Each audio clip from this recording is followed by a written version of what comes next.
나는 할로윈을 기념하지 않는다. 트릭 워 트릿을 외치는 애들이 쏟아져 나와 마을을 돌아다닐 때쯤이면 항상 우리 집 현관불이 꺼졌는지 모든 블라인드가 꼼꼼히 내려와 있는지 나는 확인을 한다. 이렇게까지 해도 벨을 누르는 사람이 있으면 나는 내 침실에 숨어 그들이 포기하고 그냥 가기만을 기도할 뿐이다. 닌자 거북이 마스크나 하얀색 천 아래에 있는 사람이 아이가 아닐지도 모른다는 공포 때문이다. 어쩌면, 정말 어쩌면 클라크 할매일지도 모른다.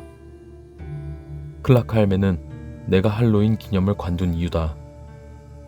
홀리스필드에서는 모든 사람에게 클라크 할매로 알려진 에비게일 클라크는 현존하는 가장 친절하고 착한 노인이었다. 그녀는 광활하게 펼쳐진 숲과 경계를 이루는 낙엽성 수목한 개선의 가장 윗부분에 위치한 작은 녹색 집에서 살았다.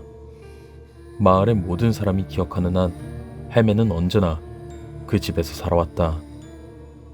누군가는 나에게 할매가 100살이 넘었다고 말해주었고 그 소리를 엿들은 누구도 그 주장에 반대하지 않았다. 그러니 나는 그 말을 곧이곧대로 믿을 뿐이었다. 내가 사는 거리는 주니퍼 거리였다.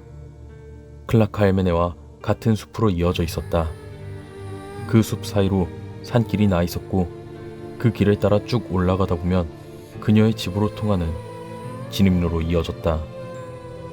오후면 그 숲에서 놀거나 나무에 오르고 나뭇가지들을 모아서 요새를 짓거나 혹은 늑대가 내 꽁무니를 쫓아오는 마냥 할매네 진입로에서부터 주니퍼 거리까지 산길을 타고 미친 듯이 달리기도 하면서 시간을 보내곤 했다. 난 언제나 할매 근처에 가면 불안함을 느끼곤 했다. 어쩌면 할매가 등이 굽어진 상태로 걸어다니기 때문이었을지도 모른다. 또 다른 이유는 할매의 팔은 언제나 티라노사우루스처럼 팔꿈치 부분이 굽어져 있었고 어느 방향에서 봐도 눈에 확 띄는 흰 머리칼 때문일지도 모른다. 다른 이유를 더 말하자면 낮 동안 할매의 반투명하고도 검버섯핀 피부 아래로 보이는 혈관들 때문일지도 모른다. 그것도 아니라면 할매의 손가락이 비정상적으로 길고 얇아서일지도 모른다. 내가 7살이 되던 해 엄마가 나를 데리고 클라크 할매네 집에 간 적이 있다.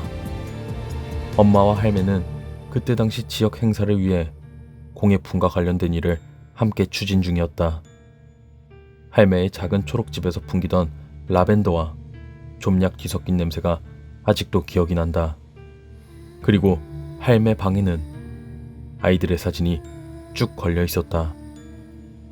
몇 장의 사진들은 흑백이거나 수년 전에 찍은 사진처럼 희미해져 있었다.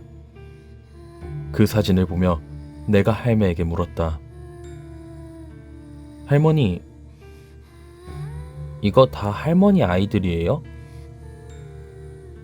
할매는 미소를 짓더니 방을 한번 돌아보며 나에게 말을 했다. 이 아이들은 전부 사랑스러운 내 자식들이지.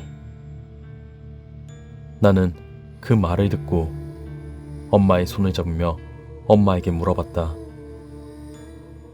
엄마, 한 사람이 어떻게 그렇게 많은 자식을 가질 수 있어? 그러자 엄마는 나에게 말했다. 그 아이들은 할매네 아이들이 아니야. 클라크 씨는 자식이 없단다. 그 아이들은 죄다 다른 사람의 아이들이야. 그럼 할매는 왜 다른 사람의 아이들 사진을 방에다 걸어놔? 그 사람들이 할매한테 아이들 사진을 줬거든. 엄마도 내 사진 줬어? 아니, 아직. 나는 걱정스러운 얼굴로 엄마를 바라보며 말했다. 그럼 내 사진은 절대 주지 마. 내 말을 들은 엄마는 인상을 살짝 찌푸렸지만 집까지 가는 내내 아무런 말도 하지 않았다. 5년 뒤 나는 친구 스펜서와 함께 할로윈에 트릭 오어 트릿을 해도 된다고 허락을 받았다.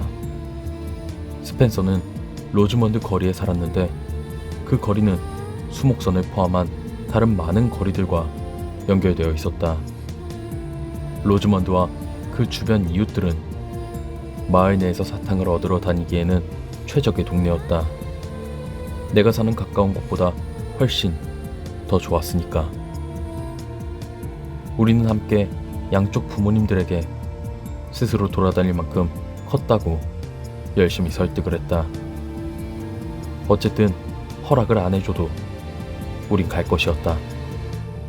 하지만 그 당시 내가 몰랐던 사실은 스펜서에게는 전혀 다른 계획이 있었다는 것이다.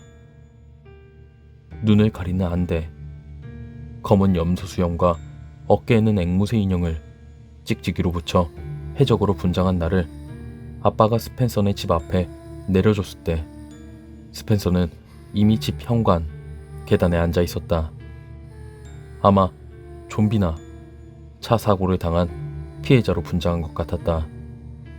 둘 중 정확히 뭔지는 물어보지 않았다. 그의 옷은 죄다 찢겨 분장용 피로 얼룩져 있었고 팔과 얼굴에 아직 아물지 않은 상처로 보이는 것들을 만들기 위해 왁스 같은 것을 덕지덕지 붙이고 있었다. 나는 스펜서가 그렇게까지 그로테스크해 보이게 만들려고 하는 그 노력에 꽤 감탄을 했다. 아빠가 시야에서 사라지자 스펜서는 내 팔을 잡더니 집 앞에 있던 나를 차고로 이끌었다. 그리고 스펜서가 말했다. 야, 내가 뭐 좀 해야 되는데 이거 좀 도와주라. 뭔데? 이상한 것만 아니면 도와줄게. 사실 조씨가 나한테 클라크 할매한테 장난치고 오랬거든. 조씨는 같은 학년에 스펜서와 종종 같이 내기를 하는 애였다. 얼마 전 체육 시간에 스펜서가 걔를 1분 안에 매다 꽂은 이후로 그 둘은 언제나 옥신각신해왔다. 그때부터 조씨는 언제나 다른 또래 애들 앞에서 스펜서가 약하다는 것을 증명하려고 했고, 그럴 때마다 스펜서는 언제나 조씨를 무시해왔는데 아마 이것 또한 그 둘의 자존심 문제였을 것이다. 클라크 할매한테? 나는 누구에겐 뭘 하는 것도 싫었지만 심지어 노인에게 뭔가를 한다는 것 자체가 마음에 들지 않았다. 그때 스펜서는 내 눈에서 이상한 불안감을 본 것 같았다. 아니, 뭐 심각한 거 할 건 아니야. 뭐 할 건데? 간단해. 그냥 네가 정문에서 할매한테 사탕을 받으면서 시선을 끌어줘. 그럼 난 할매네 뒷문으로 가서 집으로 들어갈게. 야, 그건 안 돼. 그건 무단 침입이잖아. 그건 범죄야. 난 이런 범죄에 공범이 되진 않을 거야. 무단 침입하자는 게 아니야. 할매는 항상 뒷문을 열어두거든. 그냥 잠깐 집에만 들어갔다 오겠다는 거야. 집으로 들어가서 뭐 할 건데? 내가 할매네 뒷문으로 들어가서 위층에 있는 침실에다가 휴지를 몽땅 뿌려둘 거야. 스펜서는 그 계획을 나에게 확인시켜주기라도 하듯 자신의 사탕 주머니에서 커다란 화장실 두루마리 휴지를 꺼내어 보였다. 진짜 안 되는데. 근데 그걸 조씨한테 어떻게 증명할 건데? 네가 클라크 할매네 집에 휴지를 뿌렸다고 어떻게 보여줄 거냐고. 그건 내가 알아서 할 테니까. 그래서 너 도와줄 거야 말 거야? 하기 싫으면 그냥 집에 가던가. 우리는 그 후로 몇 분간 서로의 분장한 얼굴을 노려보았다. 결국은 내가 한숨을 쉬며 동의했다. 야, 근데 거기 가기 전에 일단 우린 사탕을 좀 받아야 돼. 안 그러면 나중에 우리 부모님이 이상한 짓 한 걸 아실 수도 있으니까. 그건 당연하지. 그리고 나도 사탕 먹고 싶다고. 그렇게 우리는 준비를 시작했다. 너무 뻔히 드러나지 않도록 우리는 대략 30분 동안 동네를 기웃기웃 돌아다니며 해가 질 무렵 대부분의 아이가 다들 수목선으로 향할 때까지 기다렸다. 그래야 누군가가 우리가 그곳으로 들어간다 해도 쉽게 기억해내지 못할 테니까. 행여나 늙은 할매를 놀라게 해서 죽게 만들지 않았냐는 추궁에 내 알리바이를 뒷받침해줄 사탕도 충분히 얻었다. 누가 내 손을 꽉 쥐고 있는 것 같은 느낌으로 보아하니 지금 내가 썩 괜찮은 상태가 아닌 것 같았다. 해적 복장 때문에 너무 더웠지만 내 몸은 불안함으로 덜덜 떨려왔다. 마침내 가로등이 켜지고 모든 고블린과 땅속 요정들이 제 집으로 돌아갈 시간이 되자 스펜서는 내 옆구리를 한번 쿡 찌르더니 조용히 숲을 향해 고개를 끄덕였다. 나는 그에 대한 답으로 고개를 주걱거렸고 둘 다 수목선을 향해 가장 짧은 거리로 걸어가며 다른 사람들의 이목을 끌지 않게 짤막한 대화를 계속하였다. 마침내 수목선 끝자락에 도착했을 때 스펜서는 팔을 뻗더니 나를 저지했다. 그렇게 둘 다 멍하니 서서 언덕 제일 위에 있는 작은 초록집을 바라보았다. 현관의 등이 꺼져 있었다.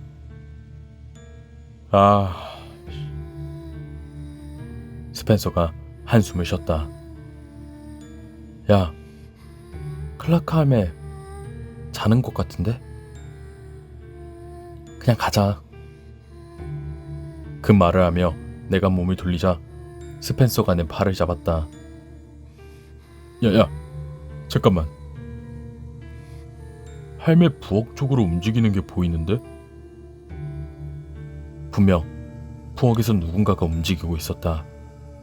누군지는 보이지 않았고 그저 실루엣 하나가 집안 너머에 있었다. 스펜서가 들어가려는 뒷문 바로 근처에서 서성거리고 있었다. 스펜서는 가방을 뒤지더니 무언가를 꺼내 내 가슴팍에다 밀었다. 자, 이거 받아.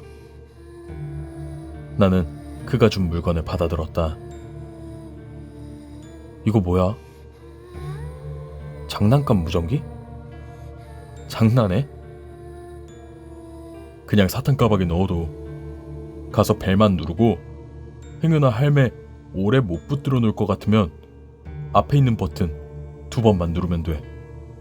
그럼 내가 그거 듣고 그냥 도망갈 테니까. 야, 저기 집에 등이 꺼져 있다고. 스펜서는 나를 쳐다보았고 그의 두 눈에서 절망감이 보였다. 그는 이 멍청하고 어리석은 방법을 통해 조씨에게 자신을 증명해 보여야만 했다. 그리고 만약 내가 스펜서를 돕지 않는다면 분명 이보다 더 멍청한 짓을 저지를 것이 분명했다. 아니면 학교로 돌아가 조씨에게 차마 할 수 없었다고 말하며 더 최악의 방법을 선택할 것이다. 나는 한숨을 한번 내쉬고 장난감 무전기를 가방에 던져 넣었다. 야, 가서 빨리 하고 와. 나 그 할매 조금 소름 끼친단 말이야. 스펜서는 몸을 숙이고 길에 난 나무와 덤불을 따라 아주 낮게 움직였다. 그러더니 순식간에 시야에서 사라졌다. 하지만 그가 어둠 속에서 허둥대며 부스럭거리거나 나뭇가지가 부러지거나 혹은 발에 걸려 욕하는 소리가 아주 가끔 들려왔다. 그리고 그렇게 스펜서가 사라진 뒤 나는 크게 숨을 들이마시고는 작은 초록색 집을 올려다보았다. 갑자기 커 보이는 그 집에는 이제 더 어두운 초록 그림자가 드리워져 있었다. 물론 내 마음에 있는 두려움이 장난을 치는 거라고 알고 있기는 했지만 유리창 너머로 클라크 할매가 부엌 어딘가에서 계속 움직이는 실루엣이 보였고 이따금 코너를 돌아 시야에서 사라지기도 했지만 곧바로 맞은편에서 모습을 드러내고 있었다. 나는 앞 현관 계단을 올라가면서 오른손으로 가방 안에 장난감 무전기 앞면이 위로 향하고 있는지 혹시 급한 상황이 왔을 때 곧바로 버튼을 누르기 좋은 위치에 있는지 확인해 보았다. 아마 이마에 갑작스레 맺힌 땀 때문에 분명 내 해적 분장이 무너지고 있었을 것이다. 어깨 위에 붙어있는 앵무새 인형은 점점 더 무겁게만 느껴졌다. 내 안 깊숙이 어딘가에서 작은 목소리로 계속해서 여기서 도망가고 싶다. 진짜 도망가고 싶다. 라고 되뇌었다.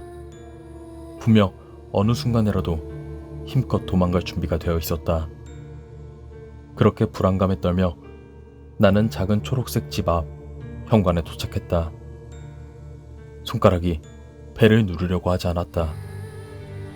약 1분간 공포에 절어 그저 그 위를 맴돌 뿐이었다. 그러던 찰나 가방 안에 있는 장난감 무전기에서 시끄럽게 꽥꽥거리는 소리가 나에게 들려왔다. 마치 심장이 휘청거리는 기분에 급히 가슴을 부여잡았다. 알았다고. 알았어. 분명 나에게 신호를 보내고 있을 스펜서에게 이를 꽉 깨물고 대답을 했다. 그리고 드디어 벨을 눌렀다. 집안에서 들려오던 부산한 소리가 뚝 끊어졌다. 안에서 들리던 퉁탕대던 소리에 미처 신경을 쓸 겨를이 없었지만 갑자기 침묵이 돌아오자 내가 그 집까지 걸어가는 동안 미친 듯이 들려오던 그 소리가 어느 순간 뼈저리게 느껴졌다. 나는 벨을 다시 한 번 더 누를까? 라는 생각을 했다. 현관에 불이 들어왔고 내 몸은 그대로 굳어버렸다. 이건 마치 스포트라이트에 꼼짝없이 발각된 기분이었다. 환하게 보이는 것이라곤 내가 전부인 그 순간 문에 달린 작은 반원형의 창문 너머로 누군가가 확인하는 그 찰나에 눈빛이 보였다. 할매의 눈을 정확히 보지는 못했고 어둠 속에서 눈썹만이 보일 뿐이었다. 그리고는 문을 끼익하는 소리를 내며 그대로 열리더니 이내 나는 클라크 할매와 얼굴을 마주했다. 할매는 꽤 초췌해 보였다. 두 눈은 푹 꺼져 그림자로 가려져 있었다. 피부는 평소보다 더 창백해 보였고 얼굴 전체가 마치 해골에 간신히 매달려 있는 그런 형상이었다. 할매는 머리 위로 쇼를 덮어 대부분의 하얀색 머리카락을 감추고 있었다. 내 눈에는 얼굴에 드리워진 몇 가닥만이 보일 뿐이었다. 나는 내 가슴을 태우는 듯한 침덩어리를 꿀꺽 삼켰다.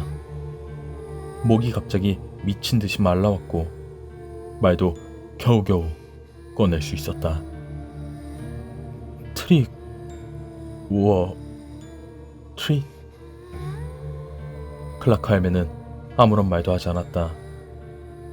그녀는 그렇게 서서 움직이지도 않았고 그 어둡게 꺼진 눈과 병약해 보이는 얼굴로 나를 바라볼 뿐이었다.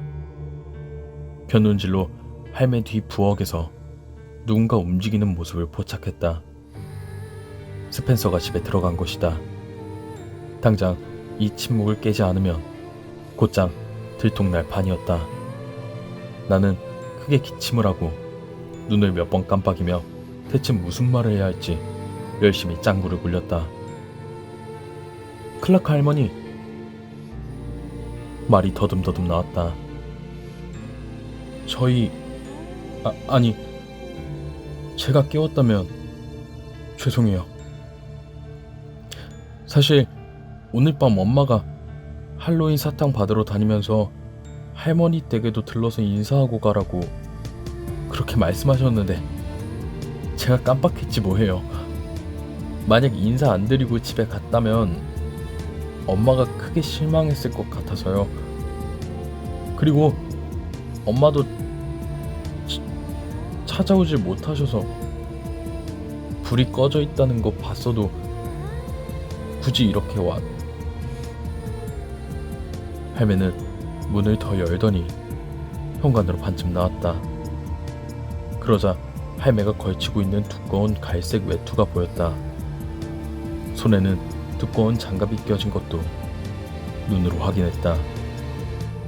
할매는 몸을 꼿꼿이 세우더니 몸을 돌려 문설주 뒤로 무언가를 잡으려 했는데 아마 사탕이 아닐까 싶었다. 할머니, 보일러 고장 났어요? 나에게 들리는 내 목소리조차 마치 곧 울 것만 같았다. 대체 왜 아무 말도 안 하는 거지? 할매는 장갑을 낀 손 하나로 나에게 가까이 오라는 손짓을 했다. 할매의 숨소리는 힘겹고 거칠었고 숨을 내쉴 때마다 잠수부가 스노클을 사용하는 듯 부글거리는 소리를 만들어냈다. 할매의 얼굴에 드러난 표정은 단 한순간도 바뀌지 않았는데 내가 이전에 할매네 집에 들렀을 때 볼 수 있었던 기쁨이나 흥분의 얼굴을 전혀 내비치지 않았다. 할매는 완전히 다른 사람처럼 보였다. 내 속으론 불편함과 공포가 서로 뒤섞여 경쟁이라도 하고 있는 것 같았다. 나는 가방을 앞으로 내밀며 할매에게 다가갔고 그 순간 집 뒤편에서 쿵 하는 소리와 함께 접시가 와장창 깨지는 소리가 사정없이 들려왔다. 할매와 나 둘 다 그대로 얼어붙었다. 그 소리가 나자 클라크 할매가 부엌으로 머리를 돌렸다. 마치 스펜서는 부엌에서 자신이 만들 수 있는 최고의 시끄러움을 선사하고자 마음먹은 듯 보였다. 꼭 스펜서가 발작을 일으켜 부엌 타일 위에 털썩 주저앉아 손에 잡히는 모든 것을 다 때려 부수는 것만 같았다. 그때 내 속은 공포로 휘청했다. 이 상황을 타개할 방안을 쥐어 짜내느라 내 두 눈알은 튀어나올 것만 같았다. 머릿속이 텅 비더니 그냥 뛰어 라는 한마디만 네온사인처럼 내 뇌 중간에서 반짝거렸다. 그리고 다른 어떤 말도 없이 나는 재빨리 도망가려고 몸을 돌렸다.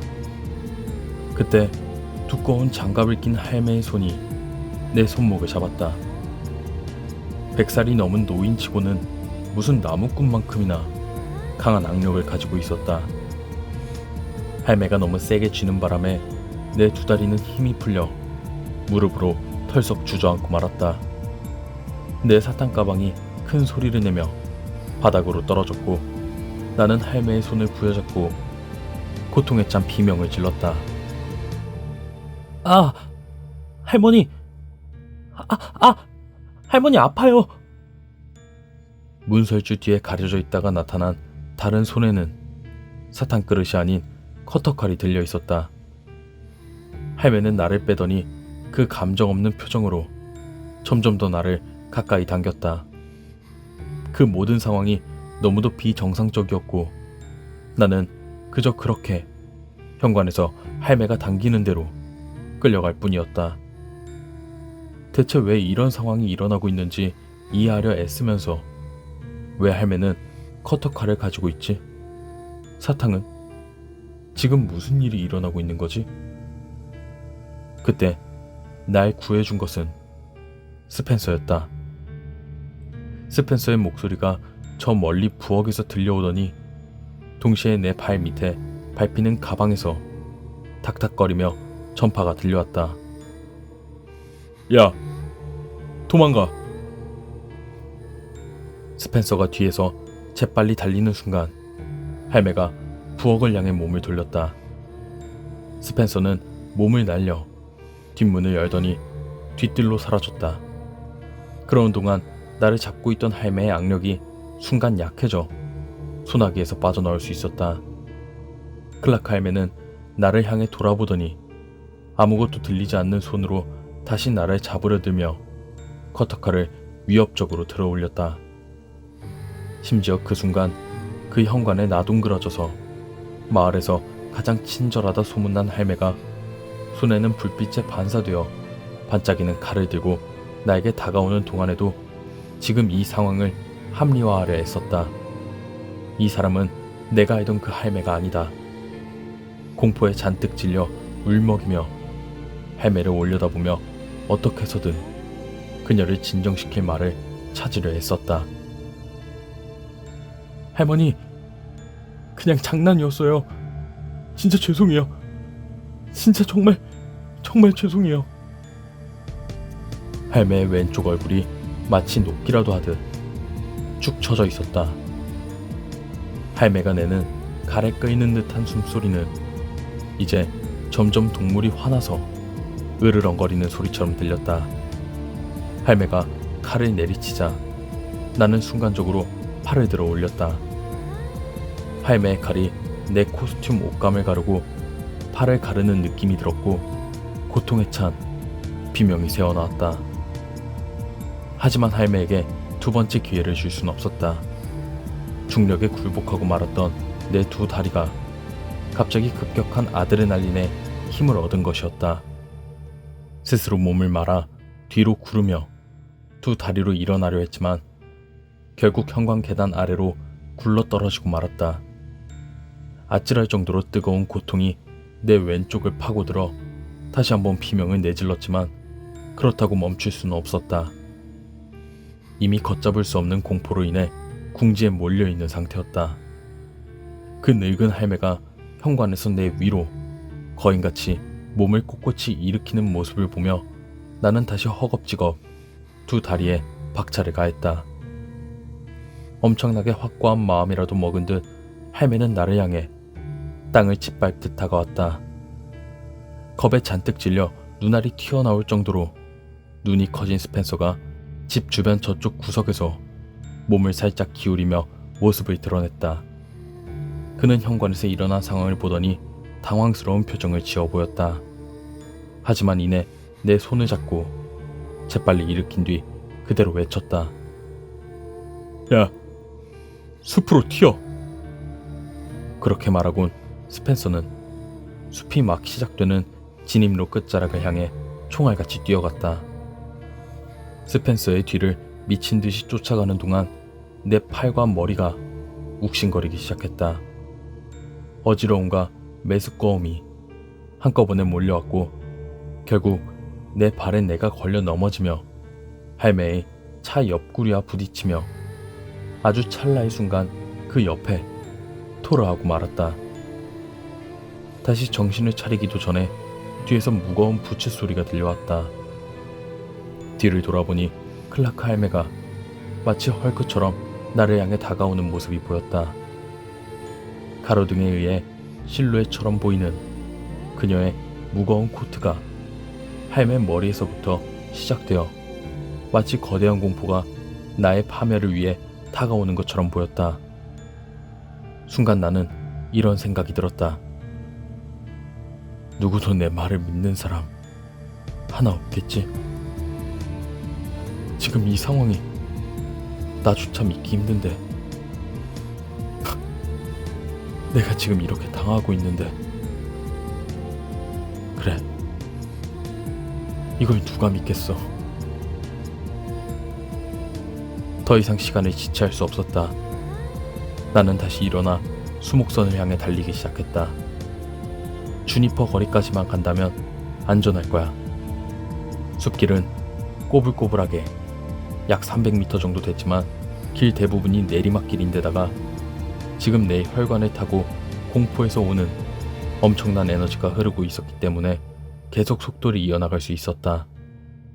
그 숲을 몇 년이고 다녔고 행여나 걸려 넘어질 수도 있는 나무 뿌리들이 어디에 있는지 어디에서 꺾어야 나무를 피할 수 있는지 나는 전부 다 알고 있었다. 달빛이 환하고 나뭇가지 사이사이로 빛이 들이오고 있었기 때문에 내 앞으로 달려가는 스펜서가 만들어내는 먼지 구름이 아주 잘 보였다. 달빛은 숲길을 여실히 드러냈고 숲 위로 음산한 푸른빛을 비추어내고 있었다. 내 주변에 모든 것이 빛나는 듯했다. 만약 지금 목숨을 걸고 달리는 상황만 아니었더라면 잠시 멈춰서 이 장면을 만끽했을 것이다. 내 안에서 치솟던 아드레날린이 점점 수그러드는 듯했다. 이제 매 걸음이 진흙밭을 뛰는 듯 무겁게 느껴져 왔다. 그날 할로윈 밤, 그 숲길을 달려 내려오던 그 순간만큼 내 모든 감각이 뚜렷했던 적은 없다. 내 주변의 모든 소리가 들렸고 그 와중에 내 숨은 침착하고 깊었으며 내 심장 고동이 귓가에 울리고 앞서가는 스펜서에게 스쳐 부러지는 나뭇가지 소리까지 전부 들려왔다. 그리고 내 뒤로 누군가 묵직하게 달려오는 소리. 몸을 돌려 뒤를 바라보았다. 이런 부류의 이야기를 보면 모든 사람이 뒤돌아보지 말라고 말하지만 어쨌든 나는 뒤를 돌아봤다. 그리고 그렇게 뒤를 돌아보면 언제나 안 좋은 일이 생기기 마련이다. 내 뒤를 쫓아오는 존재가 무엇인지 알았기 때문에 딱히 그 모습을 확인하고자 돌아본 것은 아니었다. 어쨌든 나는 뒤를 돌아보았고 집에 도착할 수 있다는 신락 같은 희망은 비둘기떼가 푸드덕거리는 날갯짓에 날리는 깃털처럼 순식간에 사라지고 말았다. 클라크 할매는 바로 내 뒤에 있었다. 마치 광란 상태의 코끼리같이 숲길을 달려오고 있었다. 한 20걸음 뒤에 있었을까? 하지만 우리 둘 다 내리쬐고 있는 은색 빛 아래로 할매의 모습이 확실히 보였다. 가장 무서웠던 부분은 할매의 표정이었다. 그 표정은 분노나 어떤 결심이 선 표정이 아니었다. 사실 얼굴에 어떤 표정이라 말할 만한 것은 없었다. 할매의 눈빛은 까맣게 죽어 있었다. 입은 마치 턱이 매달려 있기라도 하듯 쩍 벌어져 있었다. 할매의 얼굴 반쪽은 여전히 허물을 벗듯 녹아내리는 양초처럼 너덜거리고 있었다.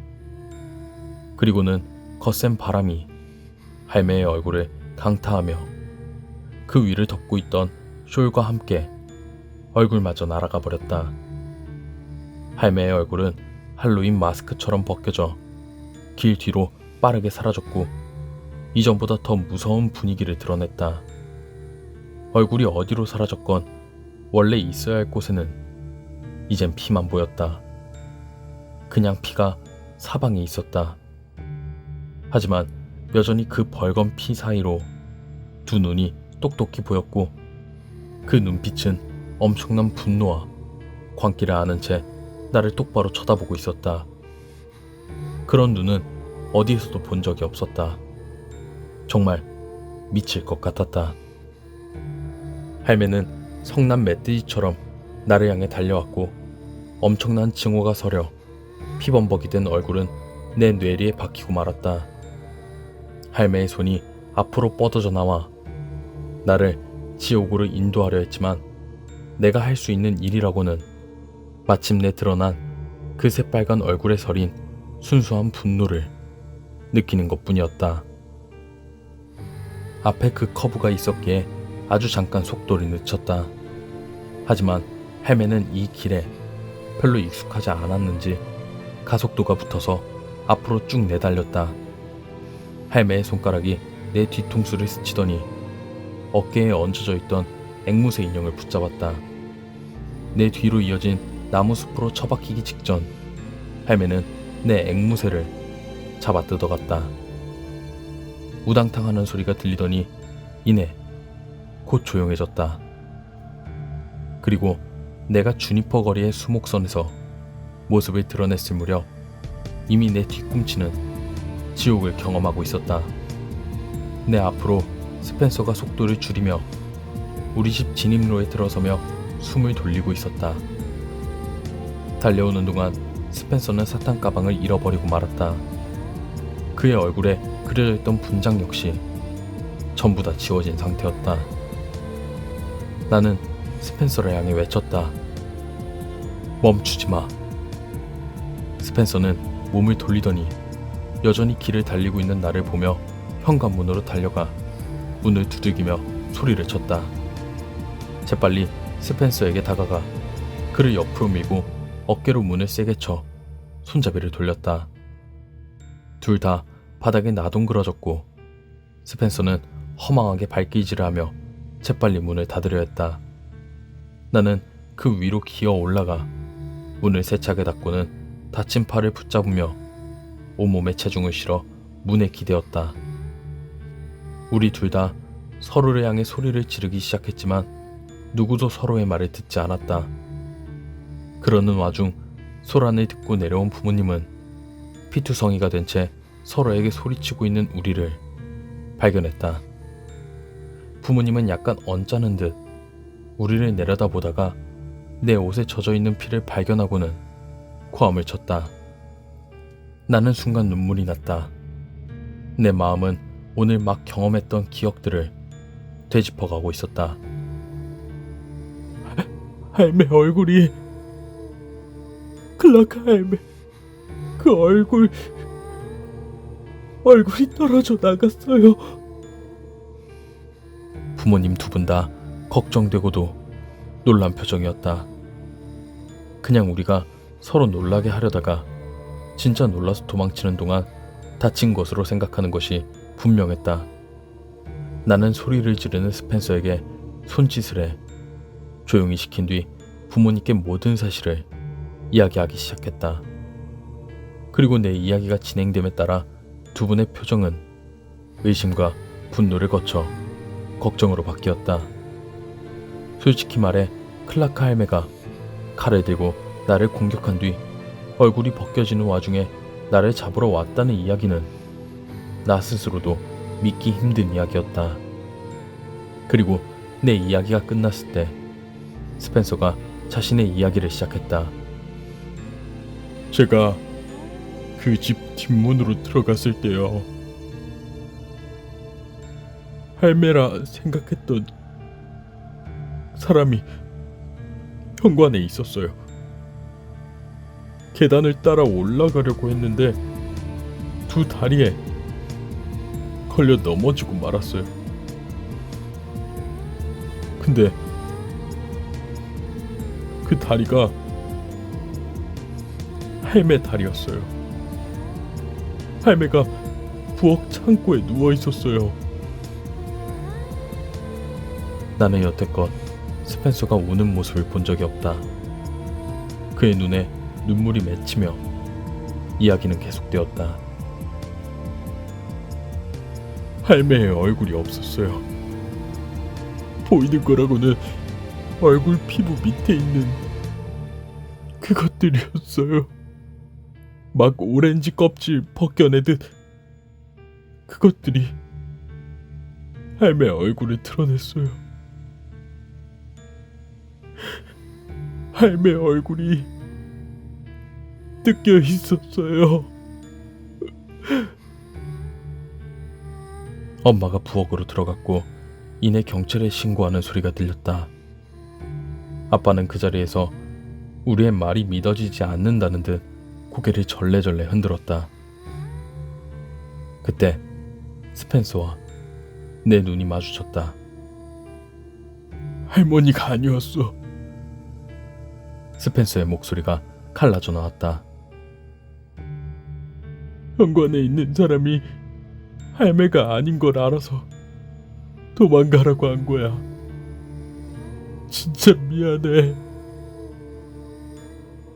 나는 스펜서를 안았고 그가 손을 꼭 쥔 채 얼굴을 묶고 이미 피로 물든 내 셔츠에 눈물을 방울방울 떨어뜨리는 그 순간만큼은 팔에서 느껴지는 고통을 잊을 수 있었다. 정말로 미안해. 진짜 미안해. 경찰이 클라크 할맨의 집에 도착했을 때 스펜서가 말한 대로 할맨은 죽은 상태였다. 목이 잘려 있었고 안면 피부가 제거된 상태였다. 경찰들은 할매를 살해한 인물이 누구건 간에 할맨의 집 거실에 있는 카펫을 난도질하고 바닥재를 몽땅 뜯어낸 것으로 보아 그 인물이 무언가를 찾고 있었다고 했다. 아마 살인마가 어디선가 할맨의 집에 숨은 벽이나 바닥이 있다는 루머를 듣고 찾아온 게 아닐까 했다. 우리 모두 한 번씩은 들어본 이야기였지만 누구도 믿지 않은 헛소문이었다.